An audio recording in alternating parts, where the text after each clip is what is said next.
Почитувани граѓани, почитувани новинари. Владата предводена од Социјалдемократскиот сојуз на Македонија и парламентарното мнозинство докажаа дека зборот навистина е збор. Остварена е една од клучните мерки од предизборната програма и од програмата на владата.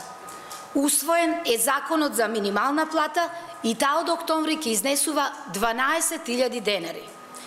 Тоа значи дека веќе од октомври околу 130.000 работници ќе добиваат повисока плата. Истовремено се брише неправдата кон работниците во текстилната, кожарската и индустријата за обувки и тие ќе ја добиваат истата плата и веќе нема да бидат дискриминирани и да земаат помала минимална плата од законски утврдената како што беше досега. Зголемувањето на минималната плата носи повеќе пари во семејните буџети. Ја исправа неправдата кон вработените во одредени индустрии и истовремено ја отвора спиралата за севкупен раст на платите. Покрај законот за минимална плата што беше усвоен вчера, денеска на дневен ред се уште два закона со кои ќе се подобри квалитетот на живот на сите категории граѓани.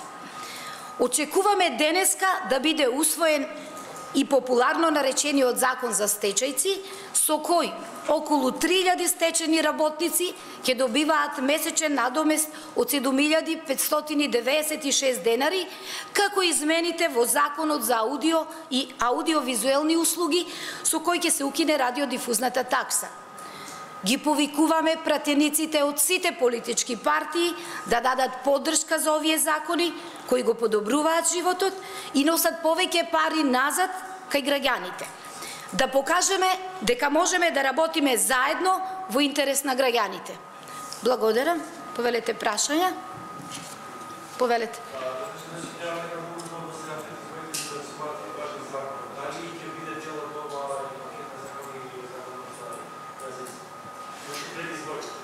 Значи, како што знаете, Собранието работи согласно Устав и Деловник. Динамиката која што е предвидена со Деловникот на Собранието на Република Македонија предвидува да законот се носи на седници кои што се предвидени, на кои е предвидена таа точка на дневен ред. Вие сте сведоци дека овие последните денови од работата на Собранието пред локалните избори, приоритетот, приматот беше на овие закони, согласно на што представува договор меѓу политичките партии, ќе продолжи дебатата за законот за езиците веќе на денешната попладневна седница. Па не би можела да ви кажам, затоа што има голем број на пријавени говорници како од парламентарното мнозинство, така и од опозицијата и не би можела да ви кажам каква ќе биде динамиката во расправата. Повелете?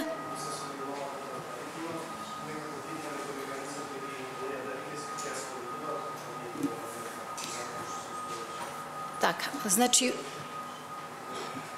уште еднаш би сакала да потврдам дека ова што го кажа во воведот на моето денешно обраќање, дека зборот е збор, ќе биде испочитувано и во поглед на имплементација на законот и почитување од страна на работодавачите. Имено, трудовиот инспекторат треба да се посвети на она што представува негова примарна работа, односно да врши контрола и увид во имплементацијата на законот, конкретно за минимална плата. Значи ќе биде испочитуван затоа што ќе има контрола и увид во тоа како се исплаќаат минималните плати од страна на работодавачите, кои што по основа на овој закон ќе добиваат државна помош во престојната година дена.